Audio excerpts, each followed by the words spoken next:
Hi, everybody. It's Monday, December 18th, 2023. Good, very early morning here in Las Vegas. It's about 4:30 in the morning, which is always the best time. If you ever have anybody say to you, does Vegas ever sleep? It's right about now. I can see the strip, but I'm far away. I'm like 10 miles away from the strip, but it's really cool. It's kind of that lull, that calm before the storm where everybody starts getting up and going to the airport and doing what they're doing. And then, of course, the city is alive and well for a while. So unlike me, the city only needs a couple hours of sleep.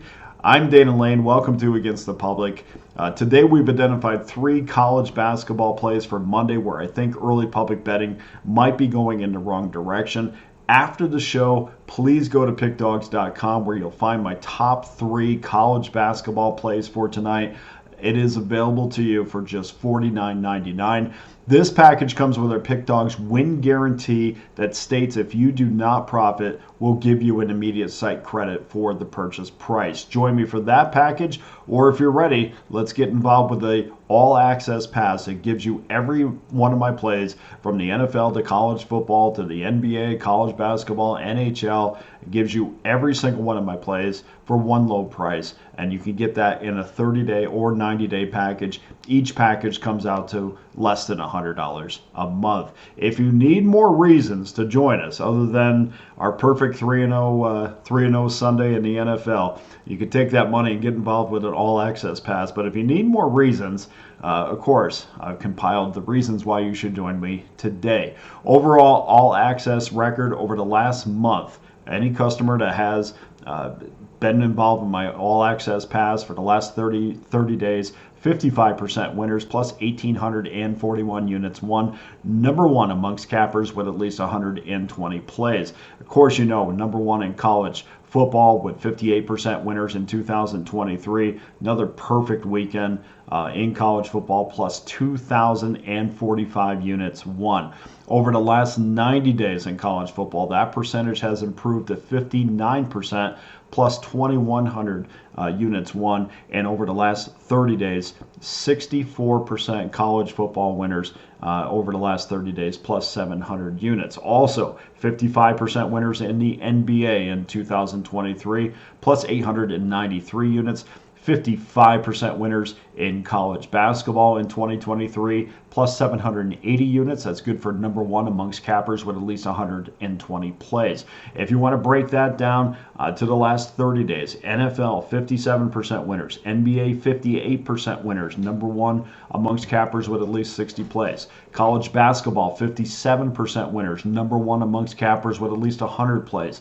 Over the last week, 60% NFL winners, 3 straight postseason winners in college football. And of course, my college bowl package is up there now. You can get every one of my college bowl plays all the way through the championship game for one low price. 61% college basketball winners, number 1 amongst cappers with at least 20 plays over the last week. So for better or worse, I always try to let my numbers speak for themselves.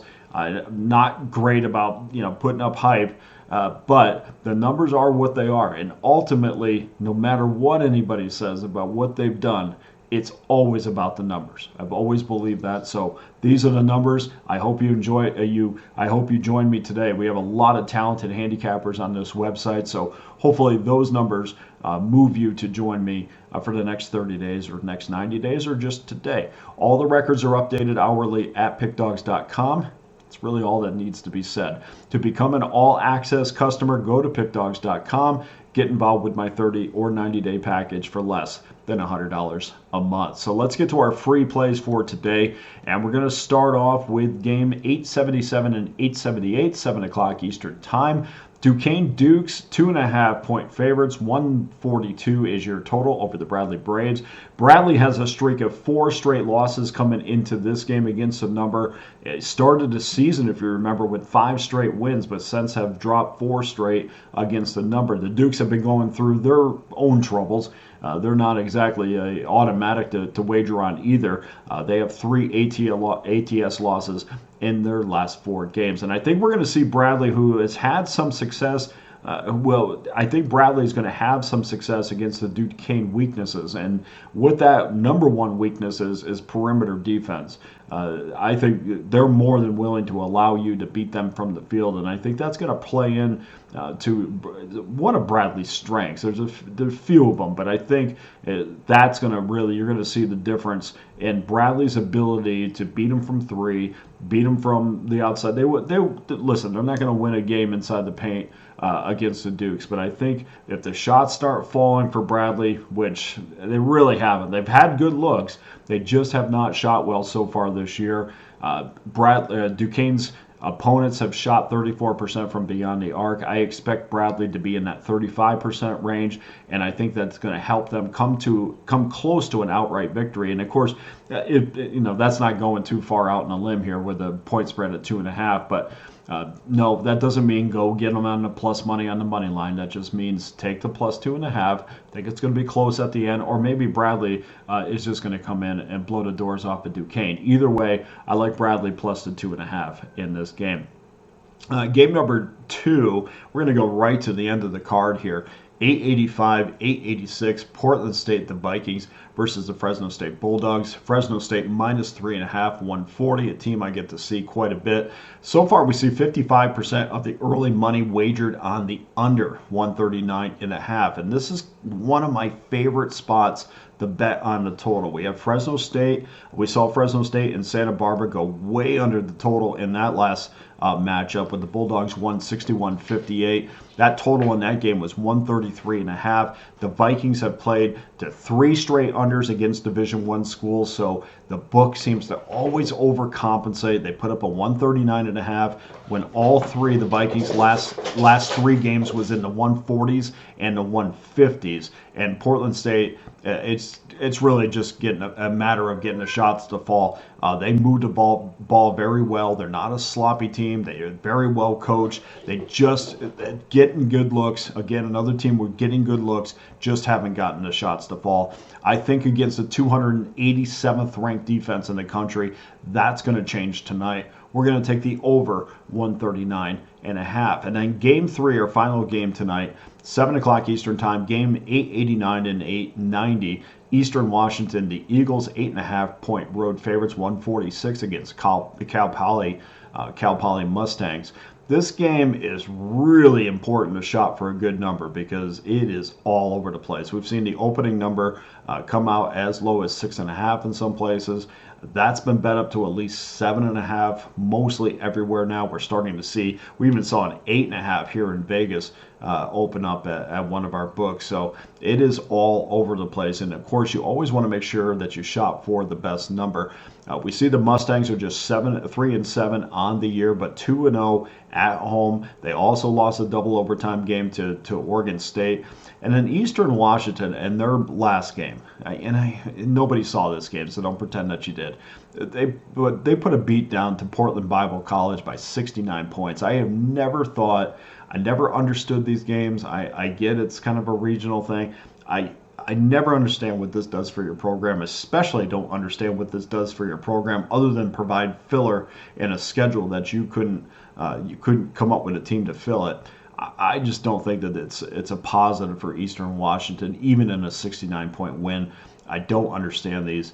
If Kobe Sanders is hot, we're going to get to cover here. So we're going to go with Cal Poly plus 8.5 in this one. So that does it for our 3 games today.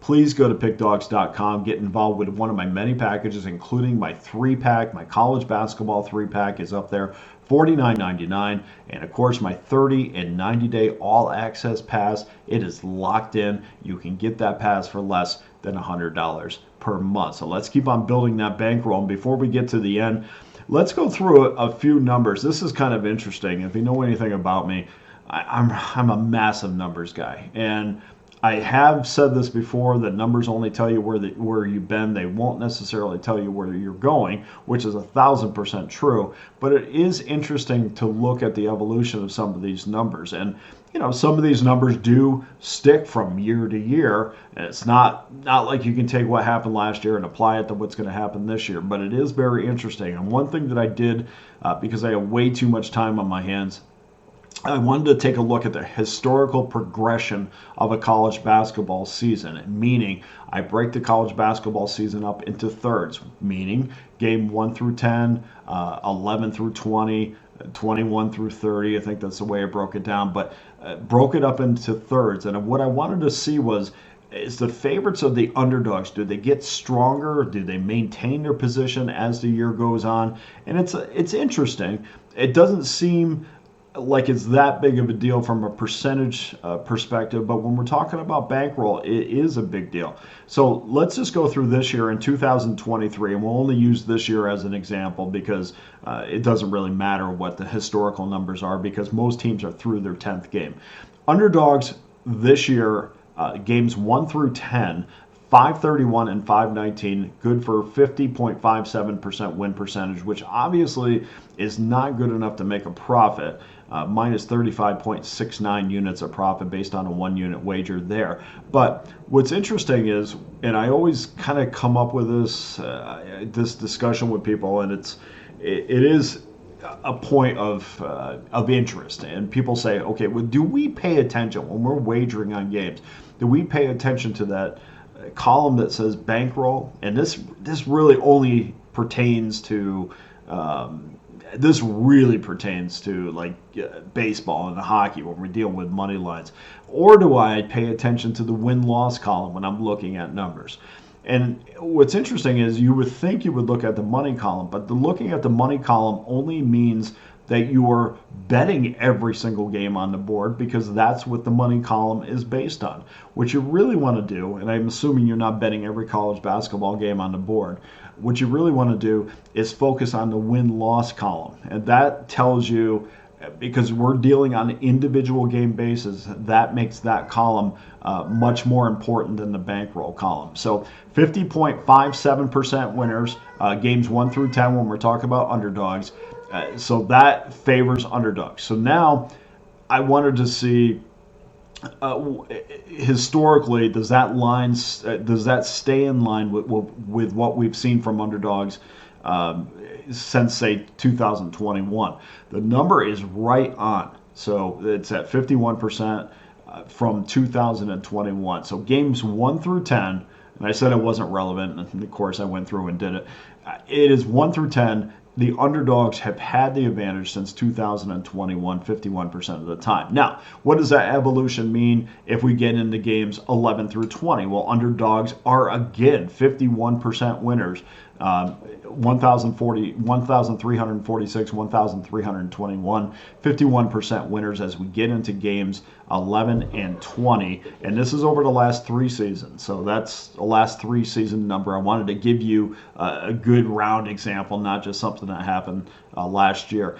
And then it changes. But you wouldn't think it's not that big of a change from a percentage wise. But games 20 through 50, dogs are 1,246, 1,284. That is only good for 49% winners. So to analyze what we just seen, that means as the season progresses, it appears that underdogs become less and less of a play overall. And it's a slight difference when we're talking about the win percentage, but it's a massive difference when we're talking about your bankroll as the season progresses with your money. As we get into now my one final thing that I did, just with the numbers, because I got into the teams too.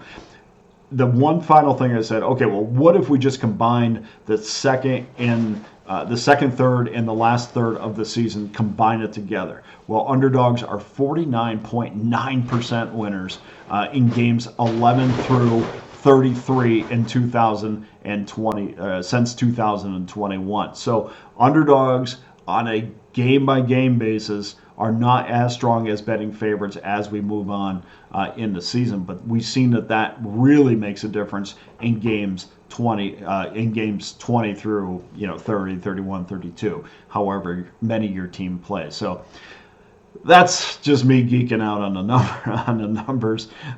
It's interesting. It's not it's not a massive it's not a massive trend where you'd say, oh, wow, 59% winners at the end of the season. But it is interesting, like 49.91% winners does. I mean, if you do this seriously and you play enough money, that does make a massive difference, and it gives us the evolution. But more importantly, what teams, I love to go through the teams, what teams have been the teams to bet on in games 10 through 30. And I went back to 2020 to find the top 3 teams that were the bet on teams from games 10 through 30 plus in their schedule. And coming in at number 3 is Vanderbilt. They have a sparkling 33-16-4 ATS record, good for 13.96 units of profit. Number 2, the Norse from Northern Kentucky, 36-18 ATS, 14.74 units of profit. And number 1 is Toledo at 42-21 ATS, plus 17.35 units of profit. So the Toledo Rockets are the best team since 2020 to bet on from games 10 and up in their schedule. In the worst teams, well, Eastern Illinois starts that list off with a 17-34 ATS record, minus 18.41 units of profit. Evansville is number 2 at 17-34-1 ATS, minus 18.45 units of profit. And the absolute worst team to bet on as the season progresses is the Rhode Island Rams, 16-34 ATS, 19.49 units lost. So something to watch out for as you move through your schedule. Just another little bit of a nugget to put into your handicapping. And if you use it, great. If not, it's kind of cool just to go through and look. So let's before we go today, let's just recap our free plays. Bradley Braves plus 2.5. Portland State and Fresno State over 139.5, and Cal Poly is your get out game plus 8.5. That does it for today's show. For Against the Public, I'm Dana Lane. I wish you nothing but the best with your wagers this week and on Monday. Thanks. We'll see you tomorrow.